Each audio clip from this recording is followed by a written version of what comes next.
Amém, queridos? Graça e paz da parte de Deus e também de nosso Senhor Jesus Cristo.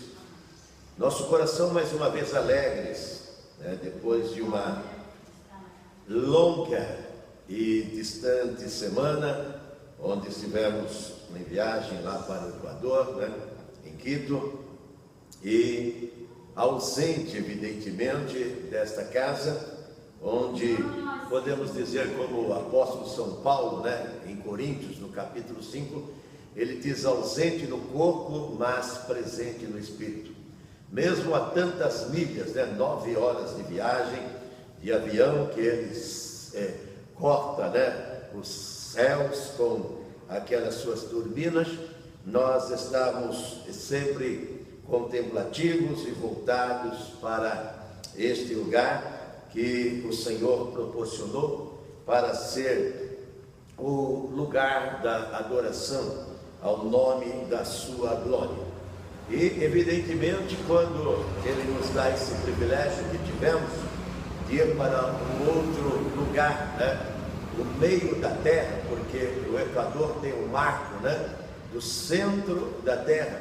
Colocamos até em nossa página social de que geograficamente é o centro da terra, mas espiritualmente não, porque o Ezequiel, lá no capítulo 20, no verso 6, ele diz que a glória de todas as terras, que é o centro de todas as terras, é Sião, é Israel, é aquele povo que ele elegeu, escolheu, e podem as demais outras nações e povos e tribos e tudo mais dizerem que não, mas aquele que criou todas as coisas. E quando eu estava lá no alto, olhando as nuvens e tudo mais, e vendo esse nosso planeta orbitando ao meio de milhares e milhares de outros planetas que estão soltos no espaço sideral, então eu tive que glorificar mesmo o nome desse Deus, que deu inteligência ao homem, como está lá no Daniel, no capítulo 12, de que a ciência multiplicasse.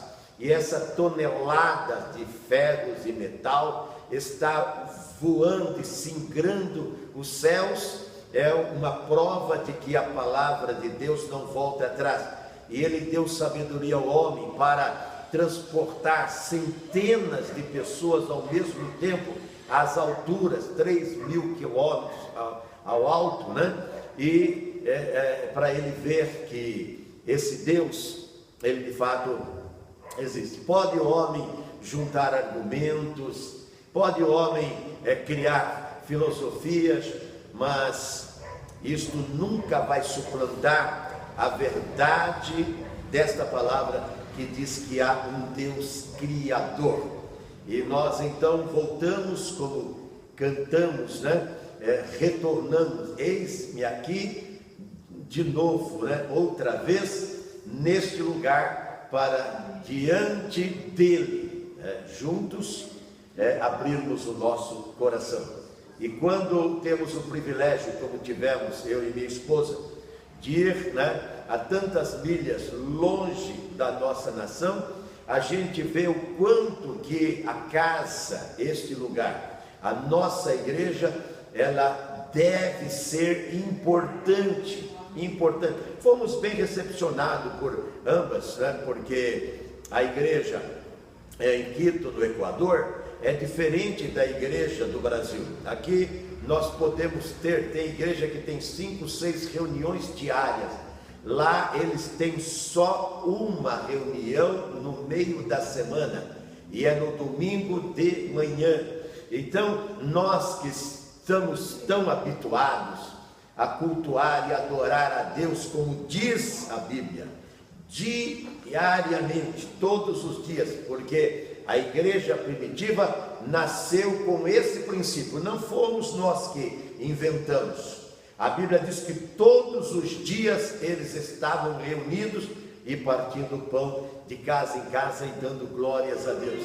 Então nós vimos que aquele povo amável, receptivo, que é o povo, é um bonito povo, o povo equatoriano, mas nós nos vemos, né, o quanto que somos responsáveis pelo Evangelho no mundo, né?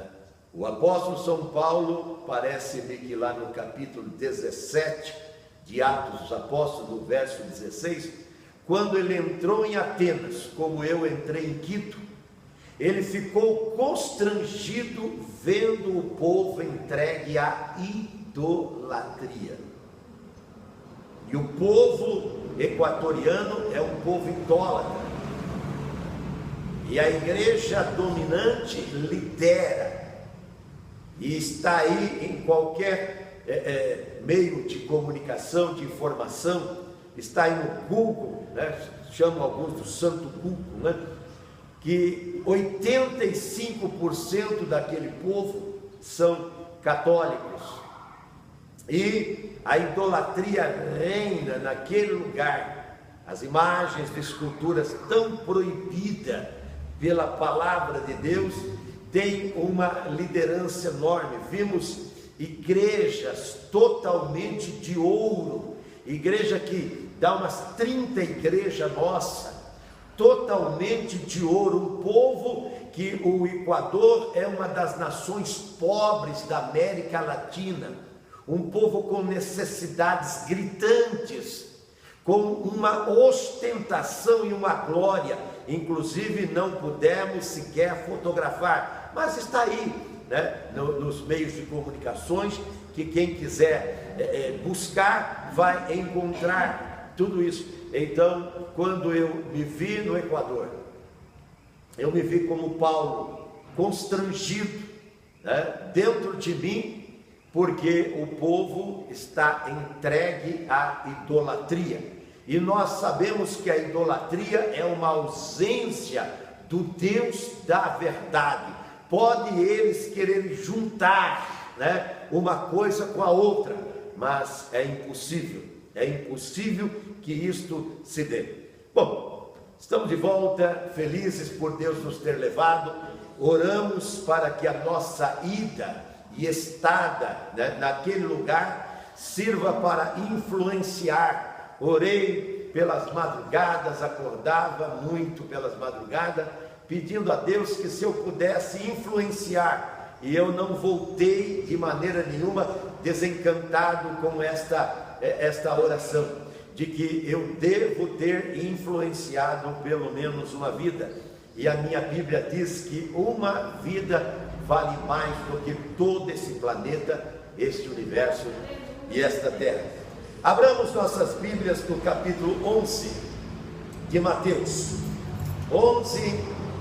Capítulo 11 de Mateus, o verso de número 28 diz: Vinde a mim, todos os que estáis cansados e sobrecarregados, e eu vos aliviarei.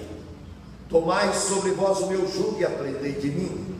Eu sou manso, humilde de coração, e somente então, achareis descanso para a vossa vida, porque o meu jugo é suave e o meu fardo é leve. Feche os olhos. Pai bendito, aqui está esta porção. Fomos levados pelo Teu Espírito em nosso retorno à Tua casa a refletirmos, Senhor, sobre esta que é a grande verdade, que é o grande fundamento da Bíblia, que é, ó Deus, a salvação, pelo qual não há outra forma e maneira de se achar nesta terra, a não ser por Ti, que mais uma vez tens os Teus braços abertos no convite eterno para aqueles que estão com suas vidas aturdidas por muitos sintomas desta terra. Te pedimos por amor de Jesus, amém e amém, Jesus. Coloquei como título para esta noite: o mundo precisa de Deus. Não se pode negar que este mundo está entregue Tem até um termo aí fora, que está entregue às baratas. Está dizendo que está perdido, com esse jargão lá de fora. Este mundo, como Jesus mesmo disse, está nas mãos do diabo, o inimigo das nossas almas. Por isso que nós vemos os grandes contrastes e as aflições que aflora sobre todos os cantos da terra.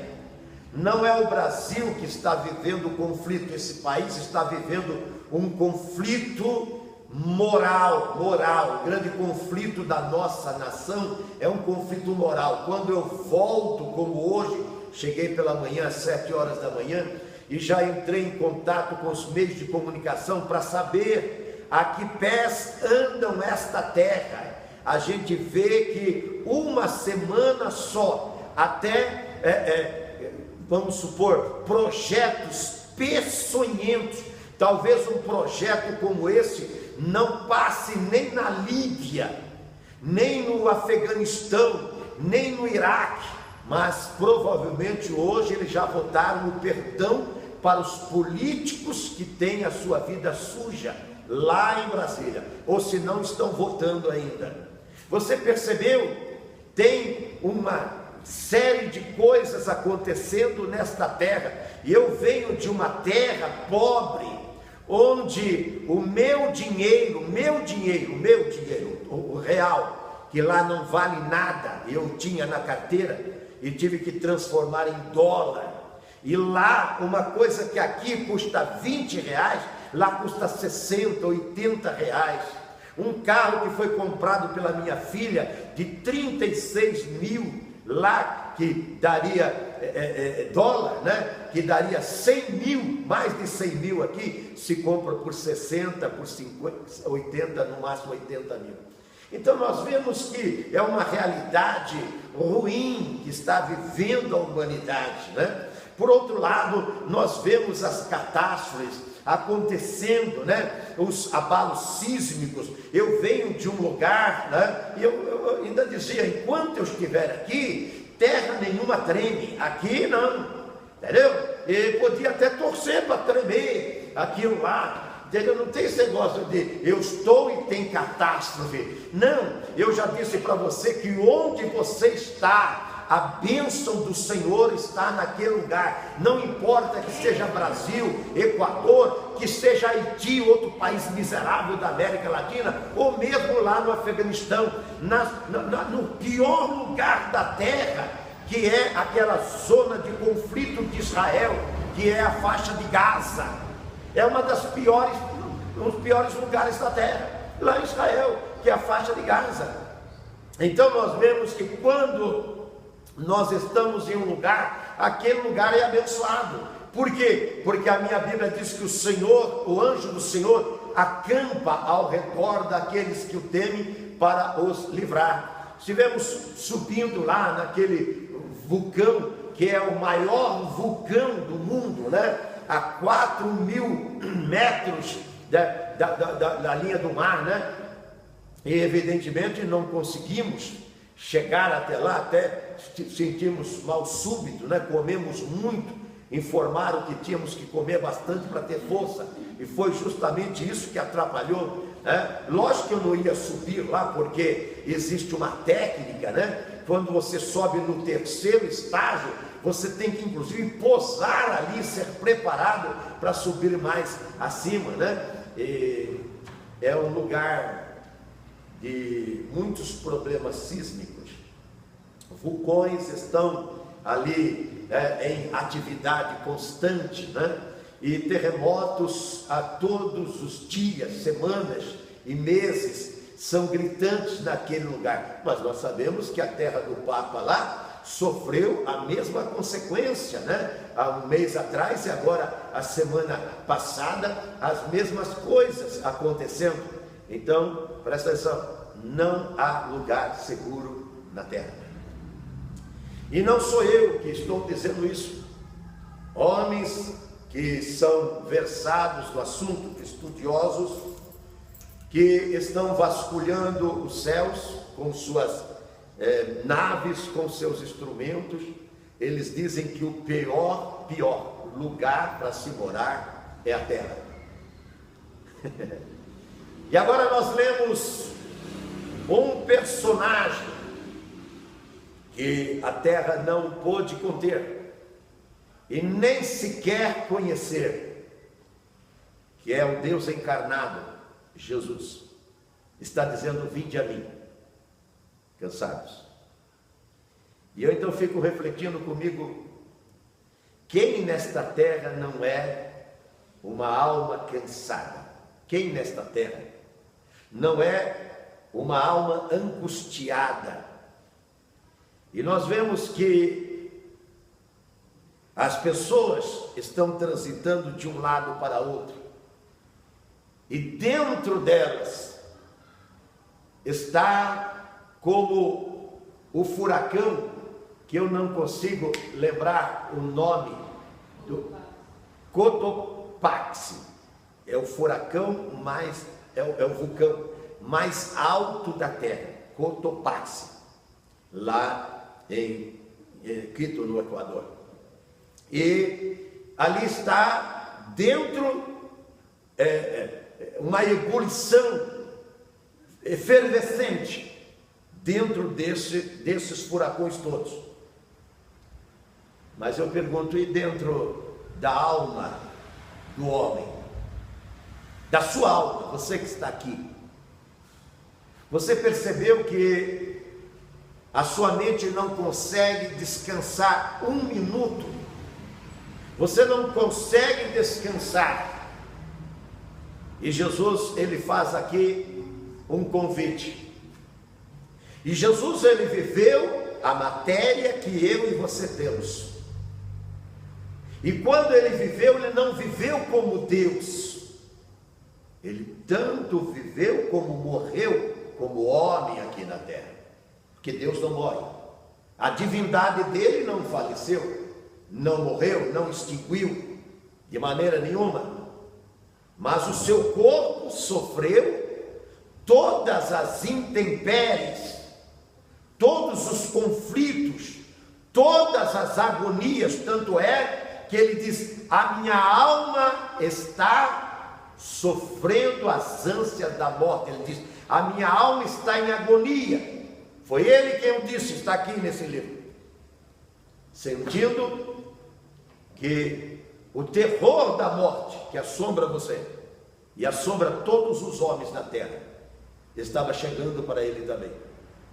E como homem, ele o temeu, porque ele pediu ao Pai: passa de mim esse cálice. Ele estava dizendo: não quero morrer, não quero sofrer tamanha dor. E como eu gosto de dizer, se não passasse como em uma cena de um filme na tela, você e eu, lá naquele lugar de agonia, que é o Horto das Oliveiras, lá no Getsemane, no Monte das Oliveiras, se não passasse esta cena diante dele, talvez eu e você não estivéssemos aqui com esta convicção que temos hoje da nossa salvação, porque nós pudemos, se tivermos a graça dele, não é de nós, porque a Bíblia diz: não é do homem para que não haja glória.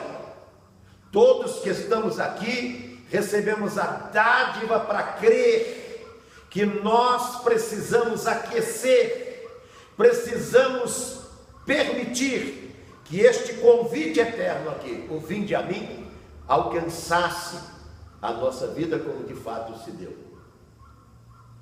Mas eu andei por muitos lugares e muitas cidades do Equador, principalmente em Quito, e eu vi que os mesmos traumas de um país que, se é que podemos ser emergentes como o nosso, que nós não estamos emergindo coisa, nós pelo contrário estamos imergindo, nós estamos mergulhando com as crises que estamos vivendo nessa nossa terra.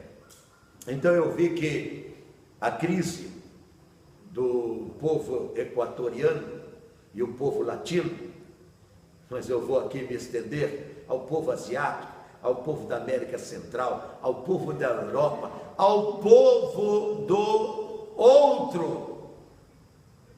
outra América, a do Norte, que é poderosa, está vivendo aquele conflito todo político agora, entendeu? Com Trump e a Hillary Clinton. E não se sabe que destino terá a Terra depois disso que vai acontecer, as eleições americanas, que vai implicar, e eu vejo muitas pessoas dizendo que ela não é americana, como há 60 anos atrás, quando aumentava a gasolina. Sabe que eu vi com esses ouvidos muitos brasileiros dizer: ah, que se dane, eu não tenho carro mesmo. Eu ouvi, se dane. Ah, agora todo mundo sabe que quando aumenta o petróleo, entendeu? Ah, então influencia no seu bolso, no seu salário, entendeu? Influencia. Lá o petróleo é quase que da Venezuela, de graça. Lá o petróleo é de graça. Você enche um tanque lá com 10, 15 dólares, entendeu? 12 dólares. Você enche um tanque de um carro lá, seria 30 reais. Aqui você precisa, se for um carro que nem esse meu aqui, você precisa de 300 reais para encher um tanque, 70 reais de gasolina, mais de 70 litros de gasolina, entendeu? Conforme o lugar aí, porque em viagem eu coloquei gasolina quase 4 reais aqui no Brasil, aqui no interior, né? A quase 4 reais, põe 4 vezes 7 para você ver, entendeu? Quanto que dá para encher um tanque de gasolina aqui, em uma semana vai embora, entendeu? Só para você ter uma ideia. Lá, mas em compensação, outros produtos, insumos, né? Então, o país, o mundo, os homens estão vivendo conflitos, e tudo porque o que aconteceu em Atenas, quando Paulo, lá no livro que registra as atitudes, Atos, os passos dos apóstolos, ele viu aquela cidade naquele tempo. Hoje a Grécia está falida. A Grécia está falida. Foi potência mundial, a Grécia, viu? Você já viu falar de Alexandre o Grande, né? Já viu?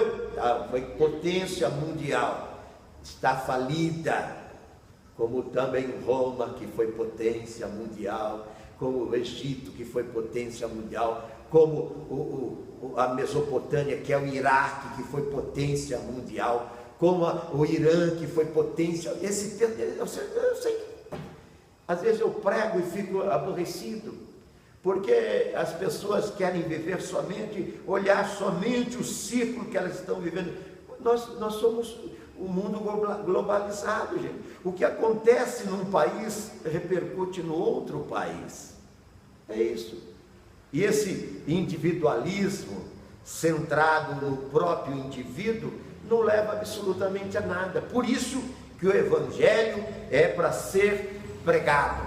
E o próprio Jesus, aqui no Evangelho mesmo do Mateus, no capítulo 6, no verso de número 36, sabe o que ele diz?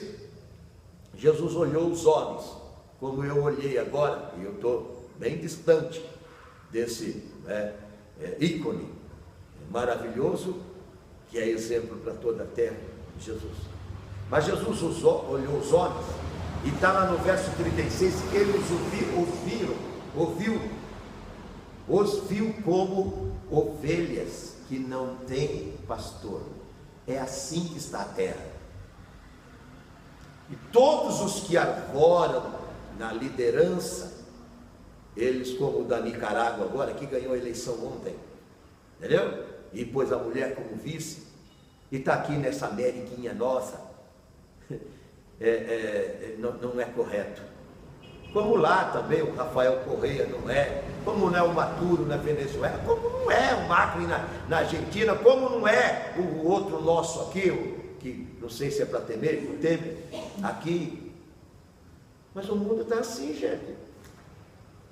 E as pessoas não querem saber desse que vê O homem como ovelha sem pastor.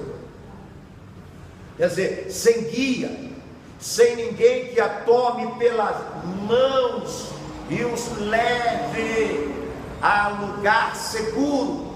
E quer que eu diga para você um lugar seguro? Você pensa que aqui é a igreja? Minha? Nossa? Não, é aqui. É Jesus. É lugar seguro. Nós precisamos de líder que faça isso.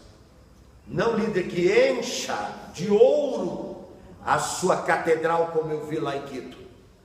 Não líder que ocupe 7 igrejas enormes numa rua só, numa avenida só. 7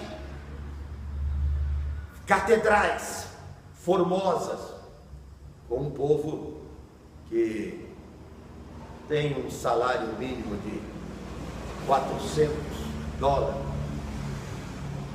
e de 300 e poucos dólares. Recebe, como aqui no Brasil, R$800. O que você faz com R$800? O que você faz com R$800? É o seu salário aqui, mas lá no Haiti a mesma coisa, lá no Equador a mesma coisa, na Argentina a mesma coisa, entendeu? Por isso que estão vivendo esse trauma de ovelhas sem pastor.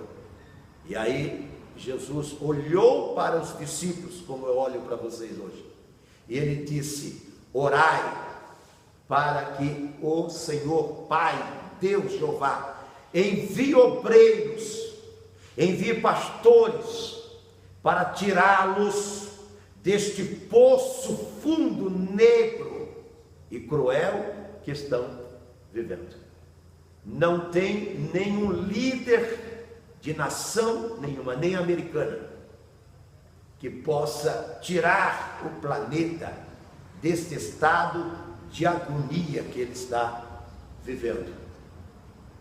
Então você vê as pessoas, elas estão indo, não se sabe para onde. Elas não param, mas nem elas sabem para onde estão indo. Este é o grande, grave dilema do homem, porque não sabe de onde veio, não sabe o que está fazendo aqui e não sabe para onde vai. Por isso que Jesus disse: vinde a mim, porque eu te dou descanso. Você vai encontrar descanso para a sua alma, que não está à venda nos mercados, não estão nas instituições humanas, porque elas, as instituições humanas, religiosas principalmente, são as que mais fraudam e traem o ser que Jesus morreu para salvar, que é o homem, que é o nosso semelhante.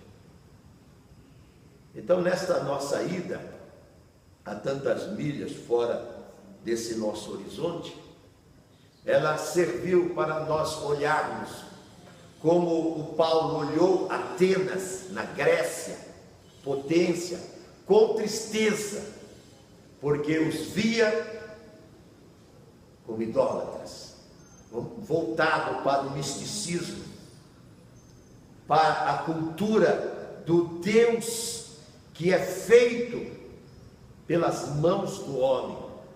Eu conversei, eu comi com eles na mesa deles, pessoas que trabalham e têm o seu lucro, viu? Tem o seu lucro, a sua vida, através desta cultura de fazer imagens, e depois essas imagens serão reverenciadas, elas serão adoradas.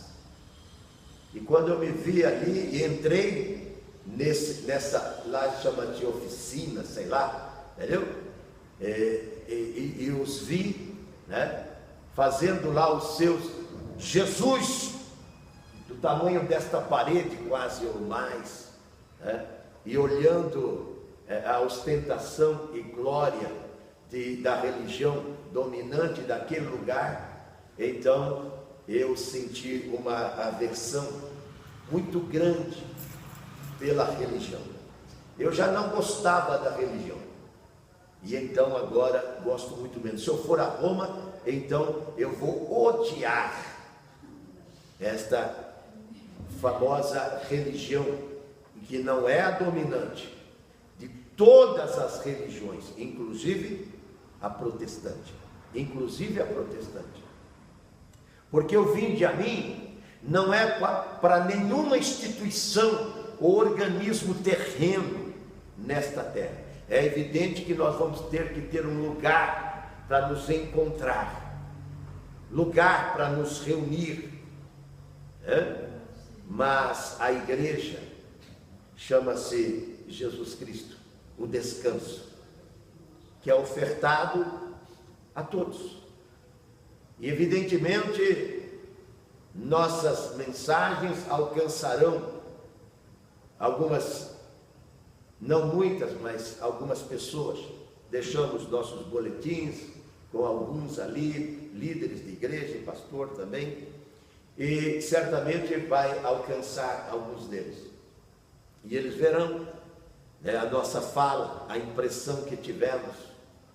E se eles vierem para cá, fizemos o convite, eles ficarão também, como eu, transtornados, porque nós não fugimos à regra. Somos um país como o povo grego de Atos 17, verso 16, idólatra. E é por isso que nós temos esse defeito moral em todas as instituições que nós temos nesta terra, que agora está sendo abalada. As instituições do país eles querem negar, está tendo abalada, tanto executivo como legislativo e judiciário, está completamente abalado. Por isso que o povo cansado já fazem manifestações e nem sabem mais o que fazer ou escolher, porque quando eles gritam para tirar como tirou a Dilma, o tal do PT, colocaram esses que agora estão criando esses horrores, que só o Planalto pode fazer. Mas eu pergunto, é só que não, em todos os lugares. Por quê? Porque o pecado, ele entrou no mundo para destruir. O que João 10:10 diz? O ladrão, que é o pecado, que é o diabo, ele só vem para roubar, só vem para matar e só vem para destruir. E ninguém vai mudar essa regra. Coletivamente não. Esta regra, ela é mudada individualmente. Mudou em minha vida. Porque eu não posso viver a vida que eu vivo. E eu não vivo porque sou pastor, porque como pastor eu invisto há 30 anos, eu invisto no Evangelho. Diferente dos outros pastores que você conhece. Eu e aquela mulher ali, Dona Alcideia, investimos. Agora a Bíblia diz que ele honra aqueles que honram a ele. Por isso que eu posso ir para o aeroporto. Por isso que eu posso andar com um carro melhor. E não é como disseram lá, pastor que anda com Mercedes e BMW. Lá me falaram isso, escandalizando outros aí, entendeu? Não. E alguns dizem, mas Jesus andou num burrinho de 0 quilômetro que nenhum tinha andado ainda. Isso é força maligna de expressão de igreja dominante, protestante, dominante aqui na terra. Dominante. E que aresta, uma multidão, que leva uma multidão, que acolhe uma multidão, que é ovelha sem pastor, se entregam aos mercenários da fé que estão por aí. E eles estão em todas as religiões da terra. Agora cabe a você descobrir para quem que você vai dar ouvido. Jesus pediu para você ouvi-lo. E ele diz, quem ouve a minha voz, eu dou vida eterna. Quem ouve a minha palavra, não entra em condenação, não entra, mas passa da morte para a vida. É o que ele está oferecendo aqui, e é o que ele quer dar para cada um de nós.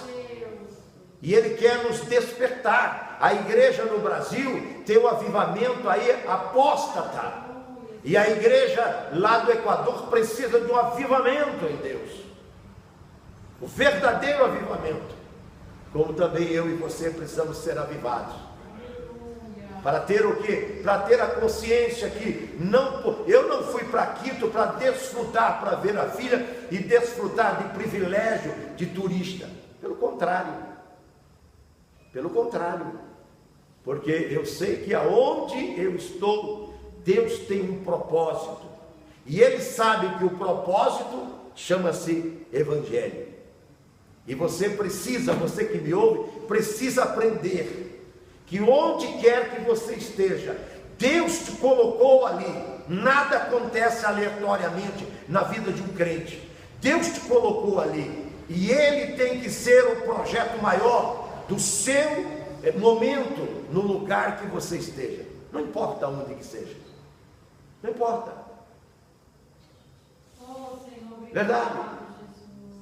Em uma das mensagens que eu vi em Quito, a mensagem diz do ladrão que rouba até quando você ocupa o seu telefone para roubar o tempo da outra pessoa, e a pessoa tem coisas a fazer, mas você fica ali, como diz a palavra de Deus, é aquele que linguarudo, que presta atenção, maledicente, que fala mal, não vai para o céu. E não adianta dizer, eu não falei mal, pastor, eu não falei mal nenhum.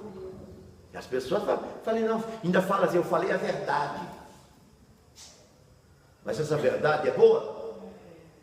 Se enfraquece o seu irmão, se apodrece ele, se faz com que ele seja inferior ao que aquela pessoa pensa sobre ela, então você é maledicente. E a Bíblia diz que esse cara vai pro inferno. Foi uma das mensagens que ouvimos lá no Equador. Lá estão falando, a igreja séria lá está falando isso. A igreja séria lá está falando isso também. Entendeu? Eu louvo a Deus porque pudemos também participar da ceia do Senhor lá em Quito, no Equador. E eu louvo a Deus por você que orou pela nossa ida, você que está aí na nossa página social, sendo abençoado. Não estou para me promover, aliás, tive muita chance de o fazer até no passado da minha vida, e não o fiz, não será agora. Então, quando nós ocupamos esse veículo, nós ocupamos só para glorificar o nome do Deus que um dia Ele me convidou. Como convidou você que está aqui, está convidando você, está nos ouvindo para uma vida nova e uma vida maravilhosa, centrada na palavra dele e na sua vontade. Fiquemos em pé e oremos a Deus. Pai querido, eu quero te adorar por retornar ao país, ao meu país, o Brasil, que o Senhor sabe que eu amo e sofro por ele, Pai, porque eu vejo, Senhor amado, o meu semelhante brasileiro vivendo, Senhor, uma vida proscrita, uma vida, Senhor, mergulhada nos abismos do pecado, como está o povo de Quito, da Nicarágua, como está o povo do Haiti, como está o povo da Argentina, como está dos Estados Unidos da América, da Europa, de tudo quanto é lugar, da Ásia e Oceania, enfim, Pai, todos os continentes estão mergulhados no pecado, e nós pedimos por ele, Pai, para que levantem pastores, guias, profetas, para dizer com ousadia, aquele, Senhor, que não ama um ganho, que não faz por dinheiro, Pai, porque a maioria o faz, de todas as religiões, Pai, não querem viver a dependência exclusiva de Ti, que eu digo que é tão gostosa, quando sabemos que aquele alimento que nós estamos comendo para aquele dia, virá também no outro dia, mas não com a força dos braços, não pela sabedoria humana, mas pela providência divina, porque o Senhor é o Jeová Jiré. E eu quero te adorar pela tua igreja aqui no Brasil, a comunidade Palavra de Vida, pelo corpo de oficiais, pelos membros, pelos projetos que temos. Eu oro a Deus, que o Senhor nos ajude a abrir